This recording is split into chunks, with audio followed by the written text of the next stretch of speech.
Hello everyone, welcome to my channel. Hopefully আপনারা ভালো আছেন। আজকে একটা খুব সিম্পল রান্নার রেসিপি শেয়ার করছি। সেটা হলো আমি কিভাবে ঠাকুরের জন্য আলুর দম রান্না করি এবং ভোগের জন্য যে নিরামিষ পদ্ধতিতে করা হয় সেটাই আজকে আপনাদের সাথে শেয়ার করব। খুবই সিম্পল, হয়তো আপনারা অনেকেই এভাবে করেন, তবু আমার পদ্ধতিটা শেয়ার করছি। যারা নতুন আমার এই চ্যানেল দেখছেন তারা অনেক অনেক করে শেয়ার করবেন এবং সাবস্ক্রাইব করবেন, ফলো করবেন। আর যারা পুরনো বন্ধু তারা অবশ্যই পাশে থাকবেন। তাহলে আর দেরি না করে শুরু করে ফেলছি আমার নিরামিষ আলুর দম। আজকে সিম্পল একটা নিরামিষ আলুর দম করবো। তো বেবি পটেটোগুলো নিয়ে নিয়েছি, ভালো করে ধুয়ে প্রেশার কুকারে জলে দিয়েছি। এই এখন এটাকে আমি বয়েল করে নেব ভালো করে। একটু অল্প করে সল্ট দিয়ে দিচ্ছি যাতে সল্টিনেসটা আলুর মধ্যে ঢুকে যায়, তাহলে খেতে আরও ভালো হবে। আর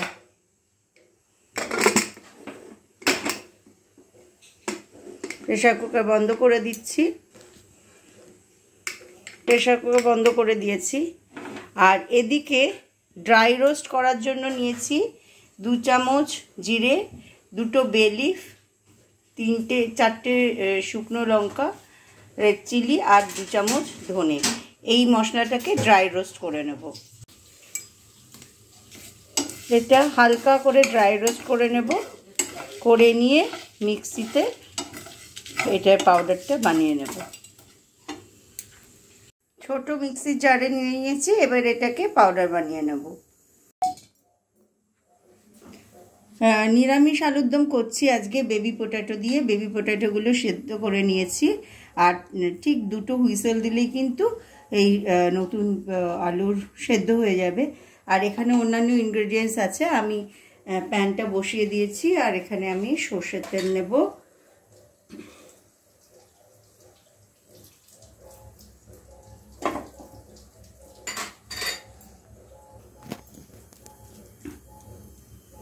একটু গোটা জিরে, একটা শুকনো লঙ্কা আর 2টো বে লিফ ফোড়নের জন্য দিচ্ছি।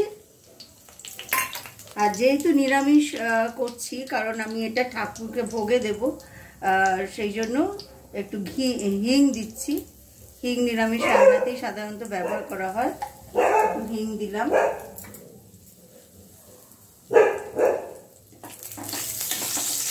কোনো ইনগ্রেডিয়েন্টস যেন পুড়ে না যায় সেইভাবেই রান্না করতে হবে।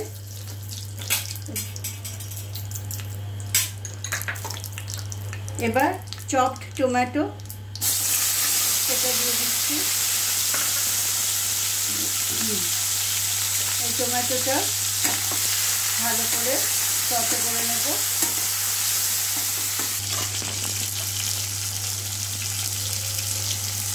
কয়েকটা গ্রিন চিলি দিচ্ছি, আমি গ্রিন চিলিগুলো একটু স্লিট করে নিয়েছি।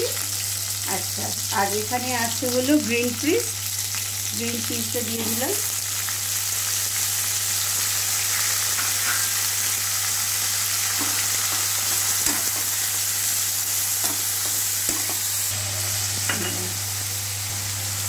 যেহেতু নিরামিষ রান্না করছি সেই জন্য এটা জিঞ্জার পেস্ট, এর মধ্যে রসুন নেই, তা আদার পেস্ট দিয়ে দিলাম।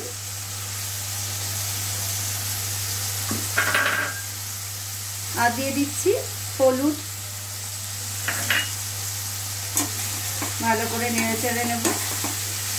আপনারা সবাই হয়তো এই রান্নাটা জানেন, কিন্তু আজকে ঠাকুরের ভোগে দেব এবং যারা নিরামিষ রান্না দেখতে চান তাদের জন্য একটু করলাম। আর এবার ছাড়ানো আলুগুলো দিয়ে দিলাম।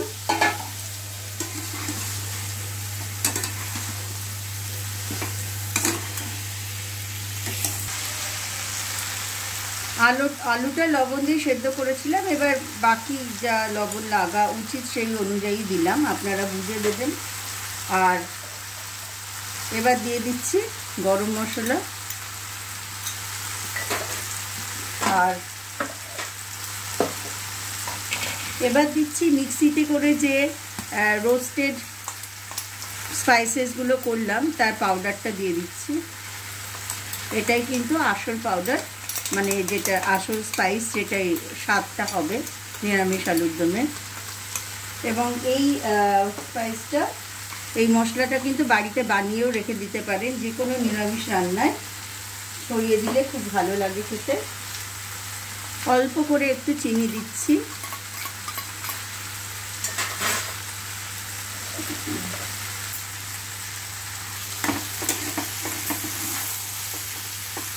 এবার নাড়িয়ে চালিয়ে নেব।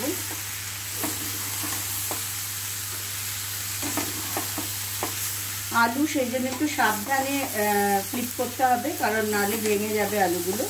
আর এই গোল গোল বেবি পটেটো বেশ গোটা গোটা দেখতে ভালো লাগে।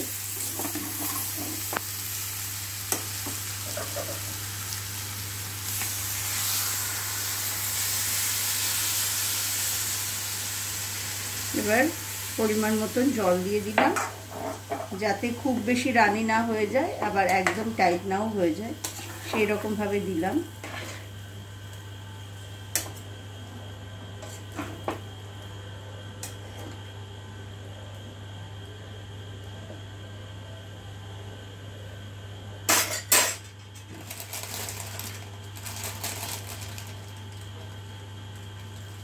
এবার দেব কাসুরি মেথি। একটু হাতে ভালো করে প্রেস করে নিয়ে কাসুরি মেথিটা দেব। এবং এই কাসুরি মেথিটার জন্য কিন্তু একটা সুন্দর গন্ধ হয় আলুর দমে।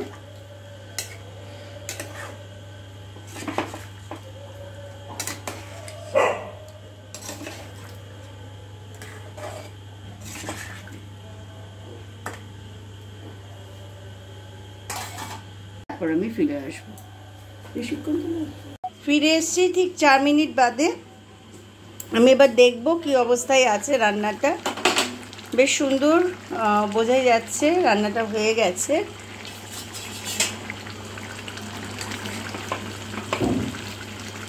গ্রেভিটা এখন দেখে মনে হচ্ছে একটু বেশি আছে, কিন্তু তা থাকবে না, কারণ আমি তো স্ট্যান্ডিংয়ে রেখে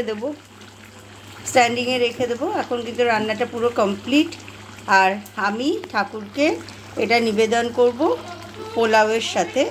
তো আমি এখন এটা ফ্লেমটা অফ করে দিচ্ছি আর ঢেকে রাখছি। এটা এখন স্ট্যান্ডিংয়ে থাকবে। পরে আবার ফিরে আসছি যখন আমি সার্ভ করব আমার ঠাকুরের থালায়, তখন আবার ফিরে আসছি। নিরামিষ আলুর দম আর পোলাও আর কেশর পেড়া দিয়ে আমার ঠাকুরের ভোগ আমি আজকে নিবেদন করছি। আশা করি আপনাদের এই নিরামিষ আলুর দম এই রেসিপিটা ভালো লাগলো। চটজলদি ঠাকুরের জন্য কিছু ভোগ বানিয়ে ফেলতে এই কম্বিনেশনটা আপনারা বাড়িতে ট্রাই করতে পারেন। আবার দেখা হবে নতুন ভিডিও নিয়ে। Till then take care and bye by.